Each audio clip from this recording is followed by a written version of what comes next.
Hey guys, here's everything you need to know if you want to buy a Ford Mustang. Now in this video, we're not only going to tell you the pricing, the different models, but we've owned this Mustang now for about 6 months, and we're going to tell you our experiences, everything that has gone wrong with it, everything that's gone right with it. So if you're looking for a Mustang, you've come to the right video. And I hate those videos where they take a lot of time before they get to the point. So Zach, let's get to the point right away. What are the different versions of the Mustang, please? Okay, so for the Mustang here, there are 6 total trim levels. It starts with the 2.3 liter turbocharged 4-cylinder EcoBoost. And then there's a premium version of that. Then you have 2 versions of the GT, either the base spec or the premium. And then you have the Dark Horse and the Dark Horse Premium. So that's where we start out. How about price-wise? So price-wise, I have all my handy-dandy notes right here. The EcoBoost model starts out at $34,210. Mind you, that's with destination fee, and it also includes a $645, what Ford calls an acquisition fee if you finance through Ford Credit, so you could save that if you buy cash or if you finance through another lender. But generally speaking, that's where it's going to start before you start packing on any options or packages. And then price goes up to, well, do you want to save the punchline there until the end when we get to the Dark Horse? How much does the GT start at? So the GT, and that's what we have here, we have a GT non-premium with a 10-speed automatic transmission. Now, if you were to get it with a 6-speed manual, it starts off at $44,455 MSRP. The 10-speed automatic transmission is a $1,595 upgrade on any trim that you spec for the Mustang. So if you get an EcoBoost, if you get a GT, if you get the Dark Horse, it's the same upcharge to get to the 10-speed auto. Yeah, and then how much is the premium? If you go up to the premium, which gives you, well, we'll talk about that in a second. Yeah, so the premium starts at $48,975, and the way Ford does their trim structuring for the Mustang, they start off with either like a 100, 200, 300A package. That's just your base trim, whatever it is, and the number is defined by the model. So like EcoBoost would be 100, EcoBoost Premium would be 200. This is 300 for GT. And then you have a 401A package, or what Ford calls the high package, that adds in various features. So like on the GT, you get a 9-speaker audio system, you get dual zone climate control, just a few more creature comforts on top of the base model. Now, when you move up to the Premium, you get that baked into the trim itself. So your high package there adds in things like Ford Co-Pilot Assist 360, you get ADAS features, and then more creature comforts on top of that. And then, you know what, we'll let you guys guess how much you can get a Dark Horse up to. Now, Zach asked me to take a guess, and I can tell you I guessed 75,000, and I was wrong. So it could be lower, it could be higher. In the comments below, why don't you put your guesses as to how much you can go up if you go for the Dark Horse. And what is the Dark Horse? So the Dark Horse is a new trim specifically for the S650 model, this 7th generation Mustang. So we've had the EcoBoost before. We've had the GT. EcoBoost starts off with 2.3 liter turbo 4-cylinder. This gets the 5-liter Coyote V8. The Dark Horse still has the 5-liter Coyote V8, but instead of 480 horsepower to start with, it actually bumps it up to 500. The Coyote V8 gets a few upgrades to support that extra power, like forged connecting rods, and Ford's made a host of other tweaks to it to get that kind of power. 418 pound-feet of torque either way if you get the GT or the Dark Horse. The Dark Horse is 20 more horsepower, no additional torque. And you also get a few extra tweaks on top of that, like cool badging. You also get handling packages, appearance packages that will give you things like a wing on the back. Dark Horse has Brembo brakes, different chassis tuning than the standard GT. So generally speaking, you'll get performance upgrades on top of just getting the extra power if you were to get the Dark Horse. And one other thing I wanted to mention specifically while I was thinking about it and we're talking about the Dark Horse is, generally speaking, you get 2 transmission options with the Mustang in the S650 generation. You get a 6-speed manual or a 10-speed automatic. If you do get the 6-speed manual, the 6-speed on the Dark Horse isn't the same 6-speed manual. So, but whether you get the GT or the Dark Horse, you'll get this 5-liter Coyote V8. Like I said, starts at 480 horsepower. If you get the active valve exhaust upgrade, which this specific car has, Ford quotes it at 486 horsepower, and then the Dark Horse, like I said, gets 500. The Dark Horse with the 6-speed manual gets a Tremec 6-speed manual, whereas the standard GT and the GT Premium, if you were to get a 6-speed, is a Getrag gearbox. So it is slightly different. The Dark Horse also has shorter gearing with the manual transmission on top of extra power, so you'll get better 0 to 60 times by virtue of just having the extra 20 horsepower, and then shorter gearing will also improve acceleration there as well. Go ahead, Roman. Okay, so let's talk about what makes this worth buying. Now, there's nothing wrong with the EcoBoost Mustang. I've driven them, they're fun, but here or in Europe, the reason you buy a Mustang is for that. It's that 5-liter Coyote V8, and for the 7th generation of Mustang, what they did was they basically evolved the engine to have dual throttle bodies. You can see them right there, so that it gives you a little bit more performance, it gives you a little bit more oomph, and it is just a gem of an engine. I can't think of a more classic American, more classic sounding V8 than this. I would say this is one of the best automotive sounds in all of cardom. Now, the one thing, of course, that you guys know is that Mustang is very American, started as a 64 and a half, and it's been upgraded ever since. I think the worst one was probably the Mustang 2, if you recall. But this Mustang is, you know, a gem of a vehicle. It does go slower than I was expecting, and we'll talk about that in a little bit as well. Yeah. But one of the reasons that I think it goes slower is that this particular example that we bought is kind of a basic Mustang. So the exterior color is Atlas Blue Metallic, which I just love. And then you can see these are the standard features. So we've got things like center armrest, AM/FM stereo with 9 speakers. I'm not going to go through all of them. Button start, limited slip rear axle, which I think is pretty key if you want to actually go and drive this thing on track. You got the track apps, Sync 4, and that's one of the things that actually has gone wrong with it. Every so often when it hooks up to Apple CarPlay, it just locks up my phone, not Apple CarPlay, but actually locks up my phone so that I have to do a hard reboot on it. I don't mean the kind where you power it down. I mean the kind where you push the volume button up, push the volume button down, and do a completely hard reboot. I don't know how Ford is able to completely lock down and crash my phone, but it manages to do that. That's one of the things that has gone wrong. It's happened to me now like 3 times. So Sync 4 definitely has some connectivity issues with an iPhone. Now, in terms of options, so we're looking at a base price of $41,495, and then the options that we got was dual climate control. That's 301A. That was $2,000. Which, if you're married or you have a significant other, definitely you know, a relationship saver, because I'm always hot and my wife is always cold. We also got the ebony black painted aluminum bits. So basically, there's no chrome. I'm not a big fan of chrome. It just is something that feels very old and old-fashioned. And I mean, I'm getting a little sick of the blacked out, but I do like that much better than the chrome, so I was happy to see that it doesn't have any chrome on it. We got a mini spare saver tire, 10-speed automatic transmission, like Zach said, that was $1,595. And this is something interesting, a 13-15 ratio slip axle. So it's a pretty fuel efficient ratio for the rear axle. So if you're going to drag race it, you probably want something different, but that gives you, according to the Monroney, 18 mpg combined, 15 city, 24 highway, but realistically, we're getting like 21, 22, which is pretty amazing because 486 horsepower shouldn't be that fuel efficient. And that is, a lot of it is down to the 315 rear end, like you said. So the EcoBoost and the Mustang, the EcoBoost and the GT trim specifically of the Mustang start off with a 315 rear end. Now on those trims, you can get performance packages that will bump it up to a 355.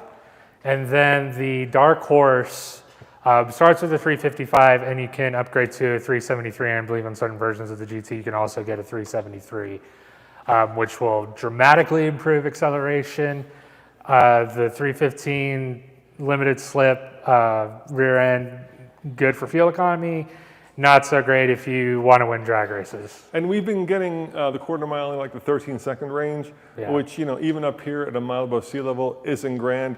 In fact, if you come over here, Hannah, we just bought that car, the BMW i8, and Tommy and I had a bet yesterday. We took both of them to the racetrack, and that video is going to be over here at TFL Car tomorrow. So we drag raced that car, which has plug-in hybrid, so 120 horsepower electric motor, a little 3-cylinder Mini with about 220 horsepower, so combined 369 compared to 486. And Tommy swore that this Mustang was going to wipe the floor with that BMW i8, which is almost 10 years old. And you'll have to find out tomorrow which one of them won, but we did make a bet on it. Now, we do have a mystery here, and we may have figured out one of the reasons why this car isn't as quick as we thought it would be, and we'll get to that at the end. But before we do that, Zach, why don't we kind of talk about styling and talk about, you know, the experience that we've had with this. So style-wise, it's hard to tell the 6th generation from the 7th. It really is. So it's a little squinty. The general right? shape is pretty similar for the S650 than as it was for the S550. Key differences that you'll notice at the front end are mainly the headlights, the grills, seeing a few tweaks as well. And then Hannah, if you want to come with me around the back, this is also another key difference. You still get the 5.0 badging on the side if you do get the GT or the GT Premium. And then at the back, you still get the 3 vertical bar headlights, but this kink right here, that's another styling cue for the GT, and then the trunk shape is a little bit differently as well. But general dimensions are pretty similar to the S550. And here's my hot take on it. Yeah. If you are going to get a Mustang GT, definitely get those baloney cut active exhaust. They make a world of difference. You actually have 4 different exhaust sounds. You can make it quiet, which isn't very quiet, normal, loud, and obscenely loud. And I love obscenely loud, but those exhausts are beautiful, and the exhaust note is beautiful. And you know, we've done a lot of videos. Come back tomorrow if you want to hear it on the drag strip. Me starting it up in the studio and revving it, it's not going to do it justice. So I'm not going to do that. But we did have the performance version of this recently. And one of the things you'll notice, it's got this little eeny-beeny tiny spoiler. And the performance one gets a much bigger one. And what we found with this is at about 120 miles an hour on the racetrack, it gets really light. So definitely much more of a grand tour. And definitely, you know, with this particular suspension package, it doesn't have the high-performance shocks. This doesn't have the larger brakes that the upgrade packages or the Dark Horse will bring. Yeah, in fact, come on over here. I'll show you the tires and the brakes. So if you look, these are Continentals, and they're pretty much an all-season tire, but you can kind of see the brake. It's certainly adequate for what this car is meant for. Yeah. And then if you come up here, you've got Mustang branded brakes, but these Continentals are definitely more of an all-season tire than a performance tire. And these blacked out wheels are cool, but they're nothing like, you know, they're not like blingy. You know what I mean? This is definitely the base version of the GT, and you can really see that once you get inside. Yeah. Let me get the light for you, Hannah, and we'll show it in there because it's just a sea of gray and black, and there's no leather. Actually, that's not true. There is leather around the outside of the seats. So if you come on in here, you'll see that there is, you know, leather right on the outside, but that's cloth. And then there is just a sea of pretty cheap plastics. This is completely hard. There's a little bit of cloth right there. Another problem that we've had with it, which is driving me crazy, Zach, is there's a squeak coming from somewhere in here, somewhere up, you know, in that part, and I cannot for the life of me make it go away. I've been banging on it. I've been massaging it. I've been, you know, praying to the gods of squeak. And I'm afraid to take it to the dealer because, you know, it might get better or it might not. Those things are always hard to track down. Yeah, so generally speaking, design-wise, between this and the GT Premium, I mean, there are certain upgrades that Ford made just for the 2024 lineup across the board that are objectively better. For instance, the dual displays. Now, on the premium models, they have those 2 displays.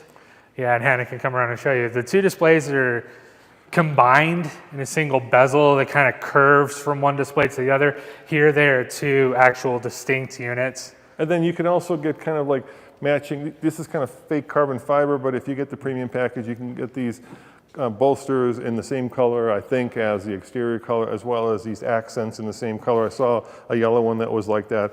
That was really nice. And if you look at the kick plate, you can kind of see, how scuffed up that's getting because it is kind of plasticky. The nice part about it, of course, is you do get the leather wrap steering wheel, which is nice. The beautiful leather wrap steering wheel. But Hannah, why don't you zoom in and show them that shifter? You see the RNDM? That's just stenciled on, Zach. That's not even lit up at night. That is just, 4 tick stencils and painted that on. So that's one reason why you would want to potentially consider getting the premium model over the base one is the interior materials do feel less premium.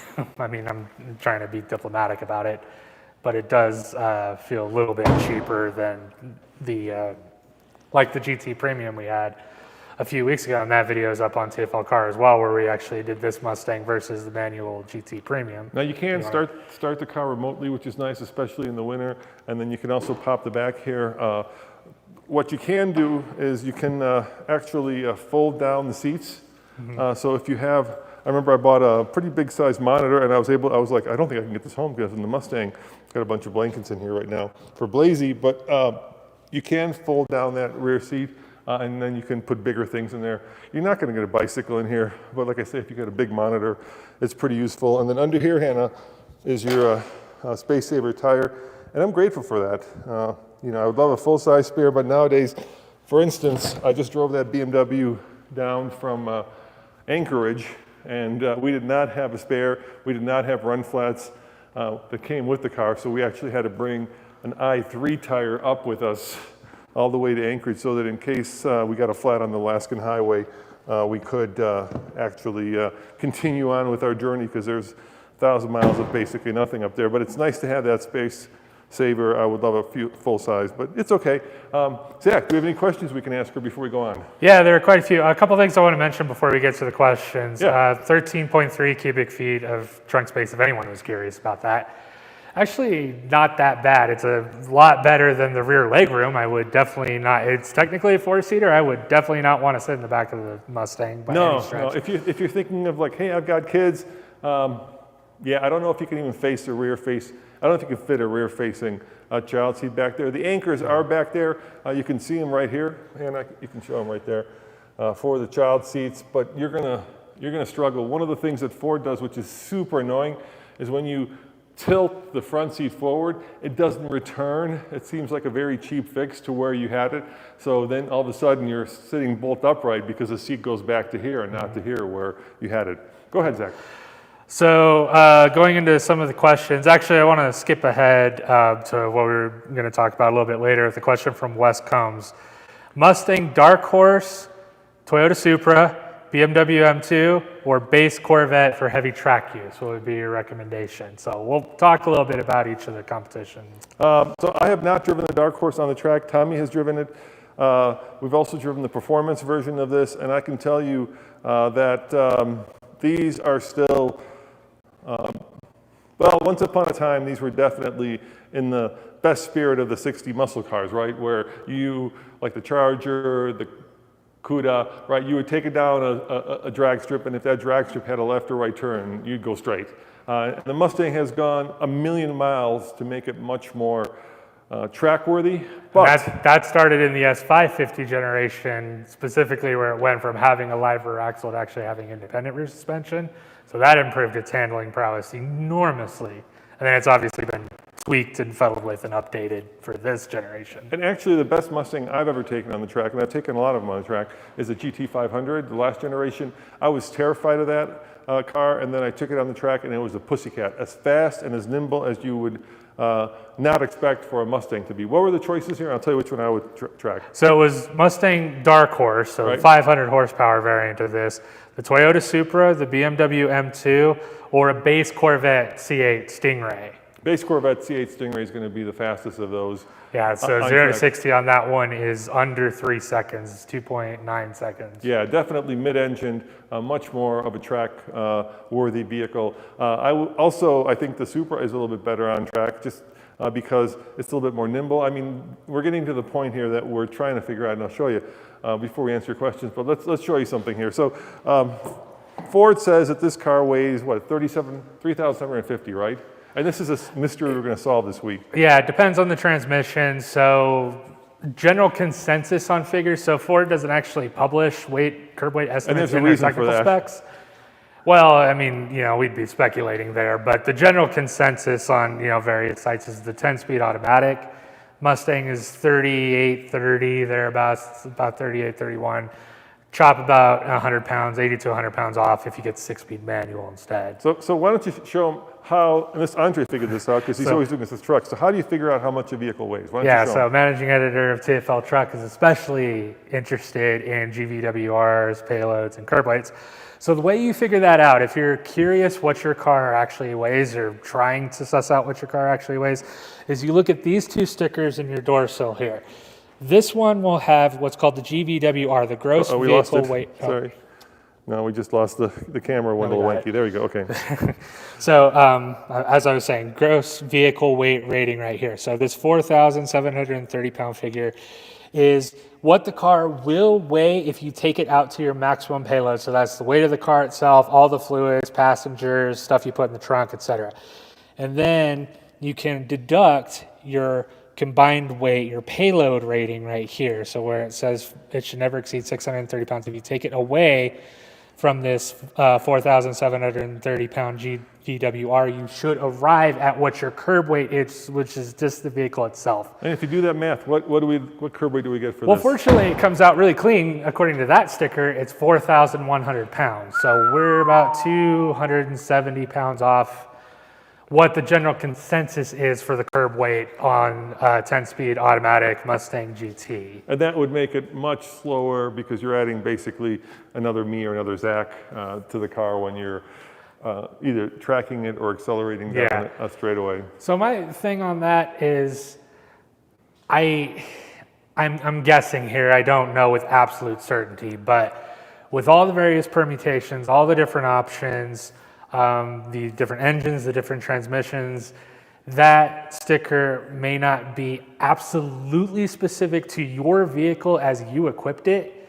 So if you get bigger, heavier wheels, if you get the larger brakes, if you get leather seats and add on heavier equipment, then it will affect the curb weight where the sticker might have the payload remaining the same. So I'm thinking that's why there's a discrepancy. So we're gonna do what we do at TFL, and that is Andre's coming back this week, and we're gonna take this onto a scale and find out exactly how much it weighs, because now we're super how curious. much our specific car weighs. And just for a point of reference, that Miata over there, if you do the math on the Miata, you come back with a difference of about 6 pounds from what the it was about 8. Yeah, so within 10 pounds. In other words, it is extremely precise and that is an MX-5 Grand Touring RF. So the retractable fastback means it has the heavier hardtop roof, the larger, because it's the GT, it has the larger wheels. That one is a 6-speed manual.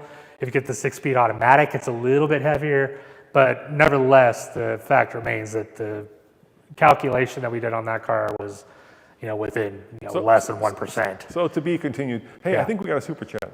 Yeah, we did. Thank you. Am I right, Peter? Actually, I'm going to show you this one. So the first one, $4.99 super chat. Thank you for that. Said Matt Moran is probably watching this. I don't think it'll fit in his basement with all the GC. He's got a bullet. Don't tell Matt I escaped from his basement. He already got mad at his tame car reviewer for escaping. Some say his vape smells like blown head gaskets. That's a fun one. All right. Well, anyway, Matt, our friend, Matt Moran, has the bullet from the last generation. I've spent some time behind the wheel of that. That's a great car, and I love Matt. So thank you for that super chat. Now, let's answer some questions.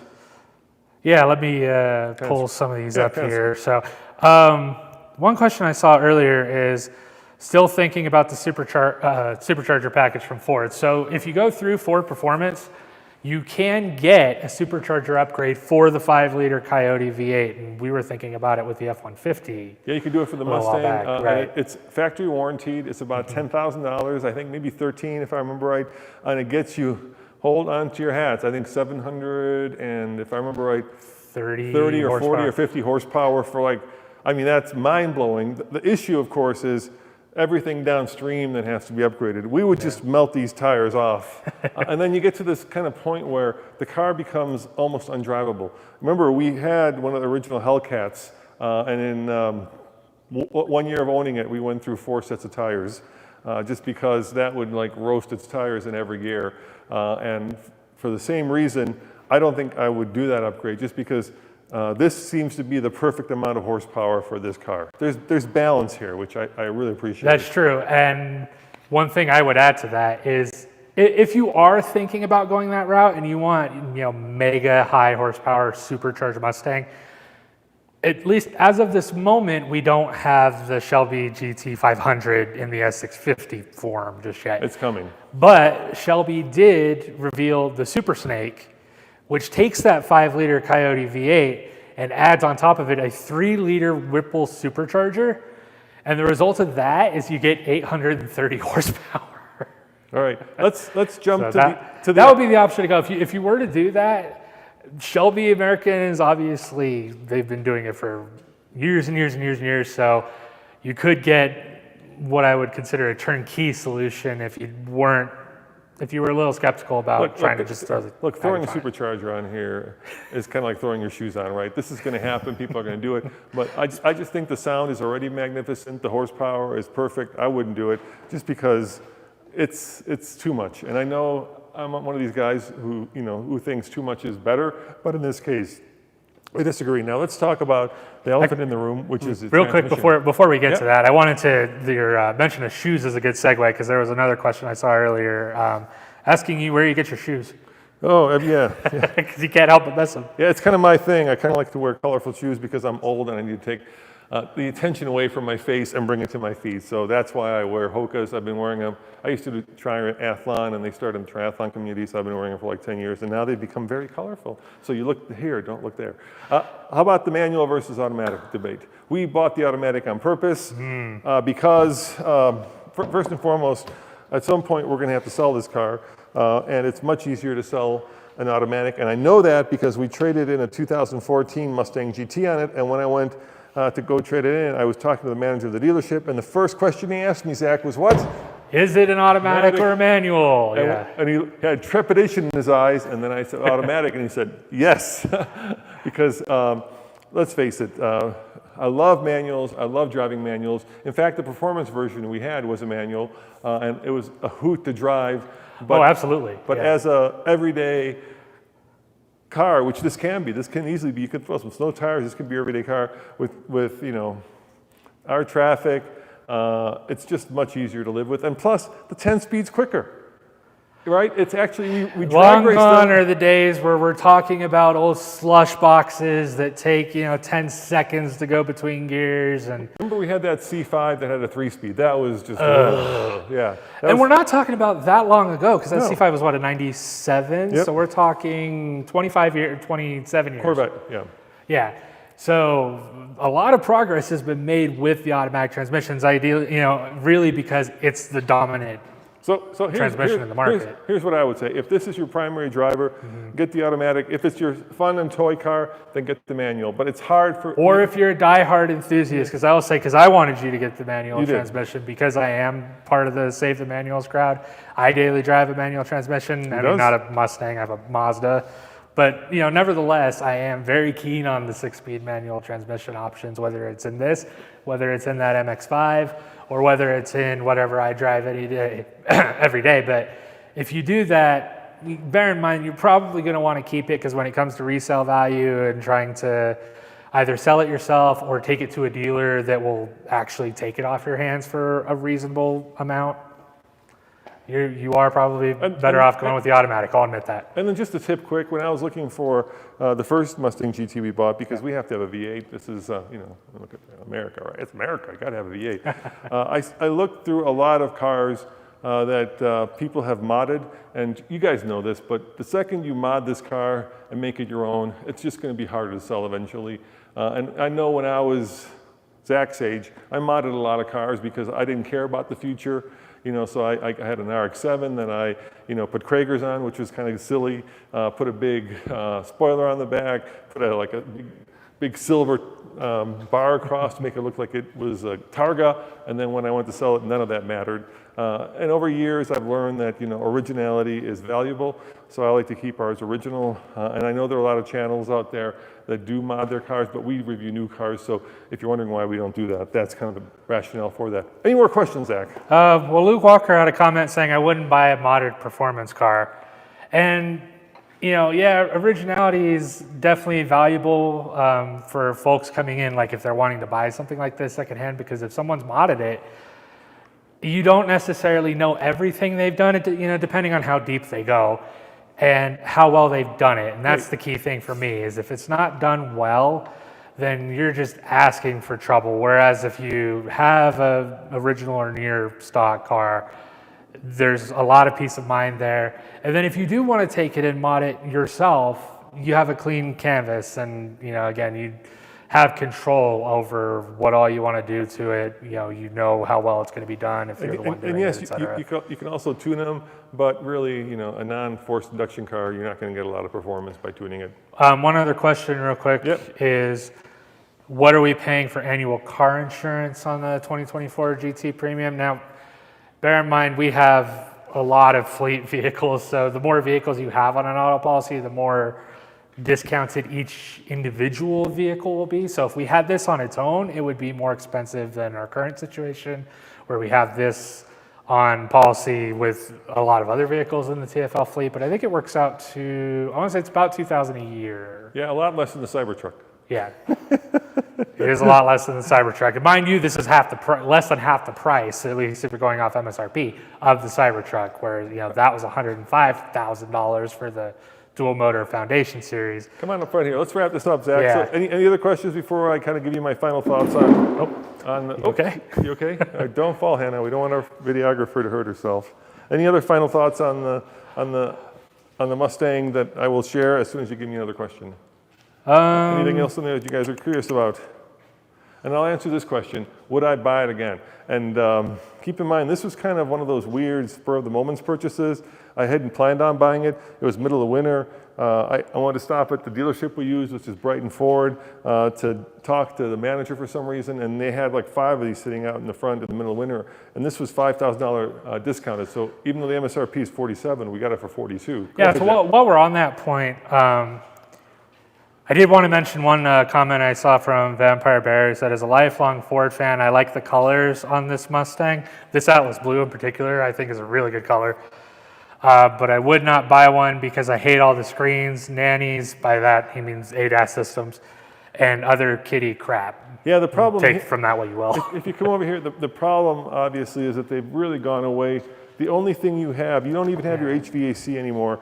It's all on the screen. So you do have, if you zoom in there, you can kind of show them right in front of the shifter there, Hannah. You can kind of see that you've got your volume knob, you got your tune knob, you got the Mustang button, which lets you change the exhaust note and then change the screens. But I'll share a personal experience. I'll share one as well, but you do yours first. Okay, so I just drove this back.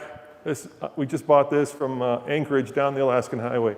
And the epiphany I had was that this doesn't have a little thing that beeps at you that says, hey, time to consider a coffee break. And in fact, it doesn't even have adaptive cruise control. And you know what? It was so much fun to actually drive the car as opposed to the car driving me. I've really gotten back, and this is of course after spending the last 3 or 4 years driving things with Blue Cruise and Super Cruise, to loving just driving the car. I've forgotten how much fun it is just to have complete control of the car when the machine does what you tell it to do. Doesn't bounce off lane lines, doesn't vibrate your seat when you do something that it doesn't like, doesn't nanny you with all kinds of stupid beeps and gongs telling you to put your hand back on the wheel. So I'm with you. It is true that this is a modern car and there are all those kind of issues. Zach, what's your statement? So my personal experience pertains to this car specifically, is when you go to start it, and one of the reasons we're not is because it actually doesn't default to quiet exhaust mode. No. So if you go to start it, it just starts at normal mode. Sounds great, really loud, particularly inside, and we have neighbors right on the other side of that wall, and they don't particularly like it when we start V8 muscle cars it's like in here. they start with the broom on the ceiling. Knock it off. Yeah, basically, or just banging on the wall, hey, knock it off. So because it doesn't actually start in quiet mode, that's one of the reasons why we're averse to starting it in here. But if you were to do that, on the subject of actually getting into all those systems and trying to have the car do what you want it to do, change the exhaust mode, you can do that if you hit the Mustang button, if you go into My Mustang. But the system, when you start it up, is this is Sync 4, mind you, it's the latest generation, it's so slow and laggy. I mean, it takes a good minute? I tried quiet mode. It takes, you can't start it up. You got to turn it on, and you got to wait for it to boot up. Then you got to go into Mustang mode. Then you got to change it to quiet mode. And all the while waiting for it to progress through the screens for you to actually get to the not physical digital button on the infotainment system to put it into quiet mode or loud mode. If you want to put it in sport and you want to open up that active exhaust valve or active valve exhaust system and have it just and wake up the neighborhood dogs. Yeah, and piss everybody off, then you got to wait to do that too, and that's really frustrating. And Ford doesn't do that on all their vehicles. Like on the F-150 Raptor R, there's a button on the steering wheel, right, where you can change the exhaust note. Can we just have that? I mean, this is a muscle car. It's supposed to be something that's raucous and raw and fun, and having to kind of get through all that technology to get to that point is really frustrating. So a couple other thoughts that I want to share with you before we wrap this up. First and foremost, I'm, big guy, but I don't mean fat, and it's very comfortable. I will not fit in that Miata in a million years. Yeah. At 6'2", I can find myself very comfortably in this. But the part that I love, let's start with that, is the exhaust note, is the fact that this car has a heartbeat, unlike an electric car. You can feel it come to life, and you have that sense of V8 American power, which is just spectacular, and I absolutely love that. But then that is also taken down a little bit by all the plastics and cheap interior bits. Now we have a '68 California Special, in our plastic collection, and you can draw a direct line from that to this, right? And that's wonderful. Exactly. Yeah. Ford has maintained continuity all those years back to the original first generation. And it's worth noting too that Ford's the only one that has done that. We've seen the Camaro go out of production. It went out of production in 2002, then it came back in 2008, and then ran until this year, actually. Camaro production, as we know it, for the sixth generation ended in 2024. And it's the same story with the Challenger. We had the Challenger come back in 2008, and then December 31st, 2023, Challenger production ended, and we're getting a new two-door version of the Charger, but it's an EV, so you've had interrupted production, whereas Ford's kept it going the whole way through. For better or worse, you can debate what it was like in the 70s, but yeah, go ahead. And then the other observation I have driving this is that this is almost like driving something retro. I don't know if you guys have had the chance to drive a lot of electric cars, but we have. And let's face it, the electric cars have completely reset the bar in terms of acceleration, right? Once upon a time, the Camaro, Charger, these were the sharks of the road, right? These were the cars that if you were in one, you felt like everybody else was a minnow when you were carving through the ocean, and you had the biggest teeth, you had the biggest fins. Unfortunately today, if you line up against the regular Tesla Model 3, forget the performance, which we also own. Yeah, just the dual motor. It's going to kick this car's butt. Yeah. And so you've kind of lost that, if you're talking metaphor in terms of like the fastest sprinter, I'm just watching Sprint on Netflix, right? You've lost that world championship a long time ago. So you gotta kind of be able to make do, and I don't want to use make do, you gotta be able to kind of find the beauty in the analog part of this. And like somebody said, that's also going away with the screen. So I think Ford would do really well, and this Mustang, for instance, just got an upgrade in the screen where you can change the instrument cluster like the 60s. Gauges, yeah. Yeah. But also, one other thing I wanted to mention, sorry to interrupt, but when it launched, you could also get the Fox body gauges again for a little bit of nostalgia there. But if I were Ford, I'd forget all that crap. Just go back to a regular analog car, embrace your heritage, forget about, the Mach-E electrified, let that do its thing, but make this, the pure American V8 sports car or muscle car, however you want to define it. And I asked this question, I will answer it. Would I buy this car again? Hell yes, in a heartbeat. I love this car. He's like, I'm going to be so sad when this goes away. And we've owned it 6 months, put on like 4,000 miles, which isn't a lot, but then it's a Mustang. And we have a lot of cars to drive. But you know, outside of the creek and outside of the fact that it locks up my phone, it's been bulletproof, right? No mechanical issues. You know, we haven't had to do any maintenance. And every time I get into it, it puts a huge smile on my face and it makes my day so much better. So, you know, I can't recommend it any higher than that. It's the last of the American muscle car standing, so get yourself one before they're gone, because I'm afraid that at one point, you know, government entities or time or, you know, tech bros are going to make and just changing market conditions in general. I mean, one of the reasons why coupes in general, or coupes if you prefer to call it that, are rarer than ever these days is just because they don't sell. So manufacturers are going to adapt their production to what they think is going to sell, what they think is going to improve margins, you know, in the long term. So that's meant crossovers, big SUVs, not two-door cars like this. And if I were recommending one, fine, EcoBoost is great. I mean, the Mustang's going to be a GT, so go for the GT. I wouldn't get the base GT. We kind of cheaped out on it because, you know, what we needed it for, we didn't need all the bells and whistles. But if it were my personal car, I'd want some of the nicer materials inside the car. I'd want a little bit more refinement when you sit in it, so that you're looking at nice materials as opposed to cheap plastics. I wouldn't get the performance version. I don't know if there's that much more that you gain from it. I mean, you do get bigger brakes, you get better tires, but I'm not going to take this on the track. So it depends on your use. If you are going to track it, then hell yeah, get the performance version. But for my kind of driving, which is going to Cars and Coffee or a Saturday night cruise, this is almost perfect. It's also worth noting that at least with the EcoBoost and the GT, you can get them as either the fastback like this or a convertible. So that's cool too. I mean, if you want a little bit of, you know, wind through the hair, top down fun, you can do that. And please, if you're going to get one, get the active exhaust. You know, out of any option. There were some folks in the comments saying the Mustang stock exhaust sound is good enough. And that's fair, but it's not that much to get the active valve exhaust upgrade. I mean, if you were to go and do it yourself, between sourcing the exhaust system and having it installed, I'd wager it's about the same price.